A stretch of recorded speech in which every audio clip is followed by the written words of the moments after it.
Assalamu alaikum wa rahmatullahi wa barakatuhu. Welcome to today's Sohbet on this Monday, the 27th of October, 2025. I hope you are well, wherever you are tuning into this from. Today, I would like to discuss something which is a particular challenge in the times that we find ourselves. In almost every tradition, there is a teaching about the midway. For the Buddha, it was Madhyama Pratipada. Forgive me for any mispronunciation there. The path between indulgence and denial. For Aristotle, virtue lies between two vices.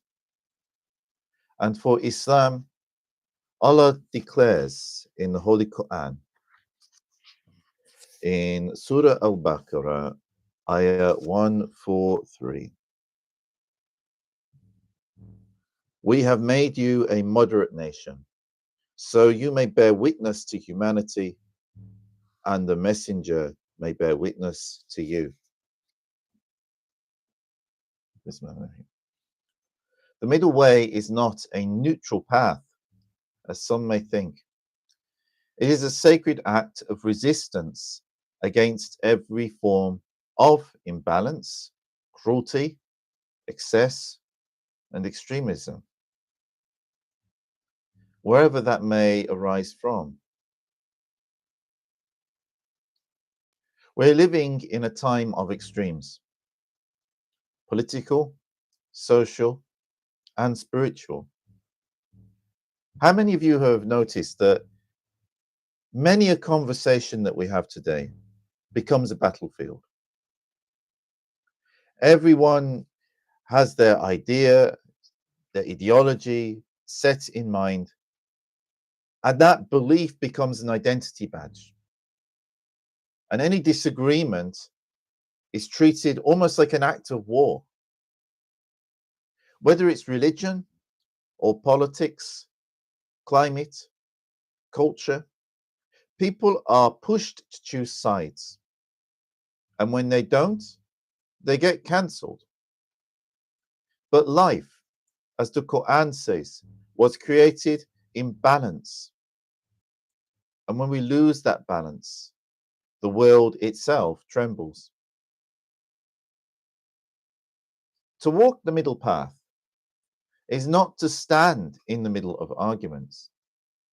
It is to hold a tension between opposites with wisdom, compassion, and courage. It's easy to be extreme, whereas it's hard to be balanced. Extremes give us certainty. Balance gives us truth. And that truth can at times be uncomfortable. Sometimes it can even be a truth about ourselves that we don't want to acknowledge or admit to. And whoever we are, whatever our faith, whatever our community. But as the Quran reminds us to speak the truth, even if it be against ourselves. This is something that you'll never find extremists doing. The Prophet Muhammad said, "Be moderate and adhere to moderation, for there is no one among us who will be saved by his deeds." They said, "Not even you, O Messenger of Allah, not even me, unless Allah encompasses me with mercy and grace from him." This is relayed in Ibn Majah 4201. This is the same truth that is echoed in every tradition, every wisdom school, every school of philosophy or religion or spiritual tradition. Moderation is not weakness, it's mastery. It's resilience against being pulled from one way to another. If you're in balance, you are no one else's pawn. You are not being pulled into things that you'd rather not be. If you want true freedom, you seek moderation. You seek the truth. You seek to understand. and seek to discern what is real and what is not. And when you do that, you invariably realize that all human beings, regardless of their beliefs, regardless of their ethnicity, regardless of their nationality, are a mixture of good and bad qualities, good and bad characteristics, strengths and weaknesses. We all have that. So we cannot be extreme, condemning an entire group of people, whoever they happen to be, whatever the beliefs happen to be. Because invariably within that group, there are going to be sincere and insincere, good and bad.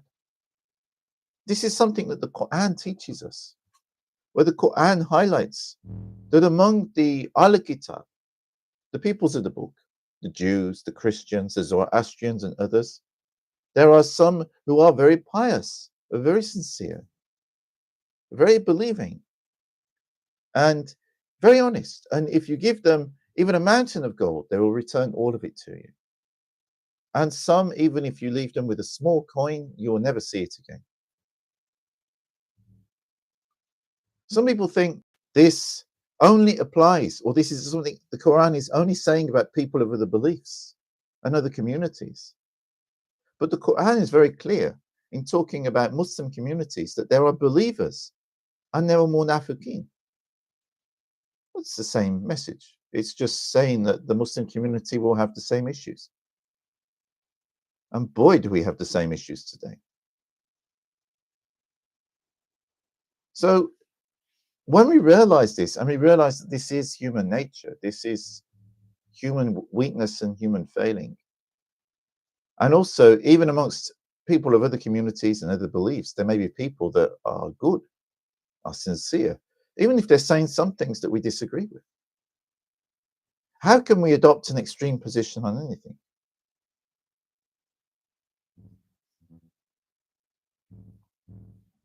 And like I said, this wisdom is found within all of the religions, all of the schools of philosophy, every community internationally. It is not something which is unique to Islam. So the same as what I said applies to each and every community. When the Prophet arrived in Medina, he drafted the Constitution of Medina, the world's first written pluralistic charter. In this, it was declared that Jews, Muslims, and others are one community, free to live by their faith while sharing mutual protection and justice. More or less the same message was written in the many letters that the Prophet Muhammad wrote to the Christian churches, monasteries, and communities within the Middle East. That was 1400 years ago. And yet still we struggle to realize that wisdom in today's world.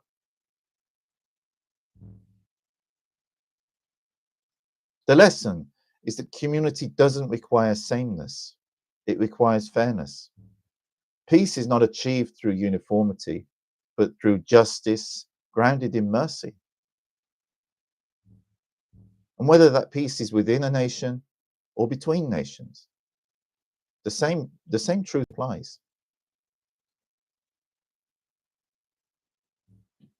Centuries later, the Walisongo brought Islam to the islands of Indonesia. And they didn't preach with swords or slogans, but through culture, through art and compassion. They listened before they taught. They didn't impose. This is why so many of Indonesia's traditional arts and cultural traditions are still practiced today, even if changed slightly, but they haven't been extinguished. The Walisongo understood that God's truth can flow through any language, dress, or song if the heart is open to it.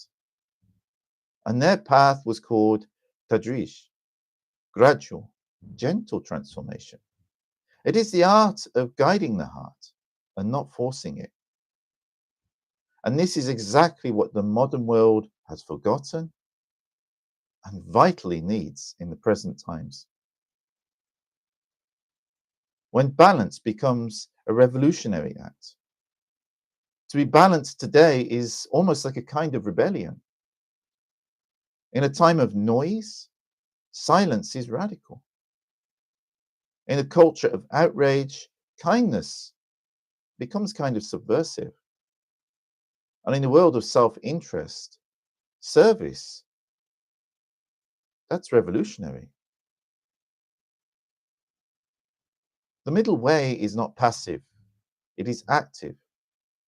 It's a living equilibrium that keeps the world from falling apart. Every faith calls us to this. The Psalms say, mercy and truth are met together, righteousness and peace have kissed. The Bhagavad Gita teaches that self-control and equanimity in all actions. And the Tao Te Ching says, he who stands on a tiptoe is not steady. The middle way is humanity's shared spiritual DNA. It's the heartbeat of wisdom that outlasts all ideologies. So why in this time is it that the middle way is what seems so lacking? Common sense seems so lacking. Instead, people are drawn into very different ideologies that are in constant conflict with each other.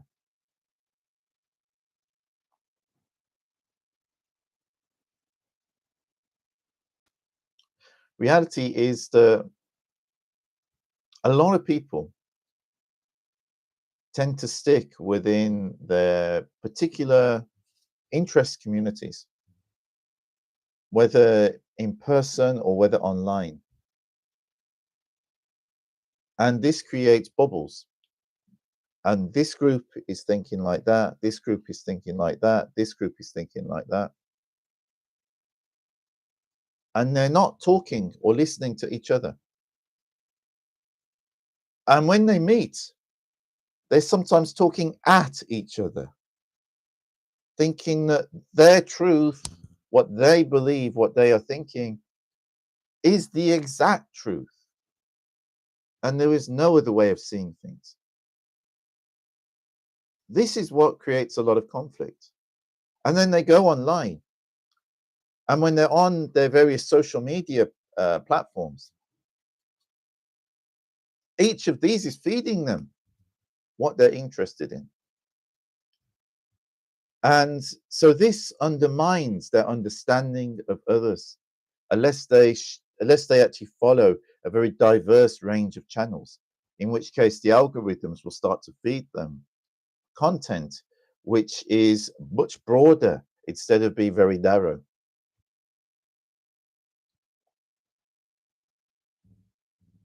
And of course, this causes misunderstandings. It can lead to anger between different communities, even between individuals within the same community, even between neighbors, even friends, even within families. So what does this mean for us? We must speak truth without cruelty, without that harshness. We must hold our convictions without contempt. Just because you know something, just because you believe something, no matter however strongly, don't hold contempt or cruelty towards someone else who holds a different perspective. Listen to them first. See if there's something to it. Maybe there is. Maybe there's something that you've missed. It doesn't mean that you're wrong either, but there could be something that you've missed. Be faithful to your values without dehumanizing those with whom you differ. And this is a very important point. When I went to Bosnia in 2015, I visited a country that was torn apart by civil war and genocide.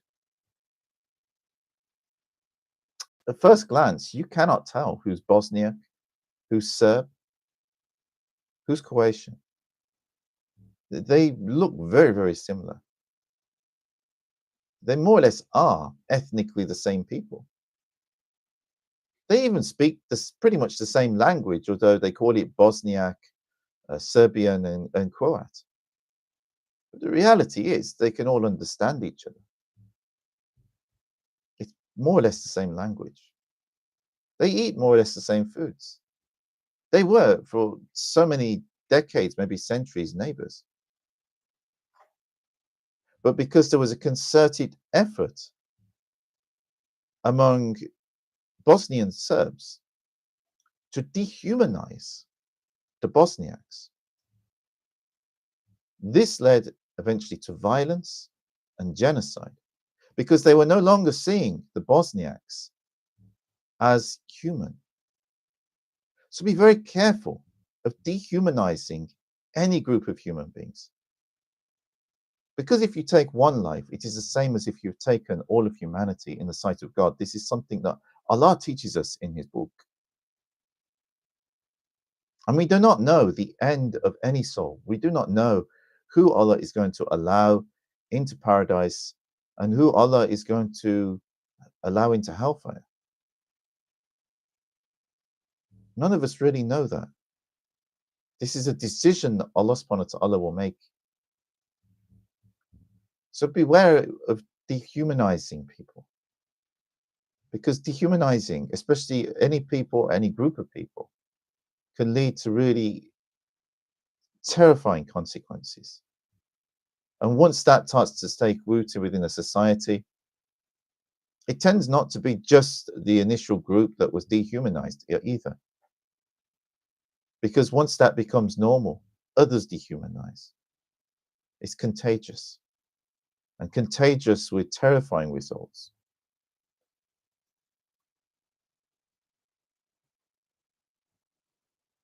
We need to build communities where disagreement doesn't destroy dignity, where no one loses face through holding a different perspective. And that no matter our disagreements, our humanity is always more important and respected. If we can do that, even imperfectly, we will walk in the footsteps of the prophets and the saints within every tradition. The middle way is not the path of the timid, it is the path of the wise. It takes courage to be calm, patience to stay fair, and love to stay human.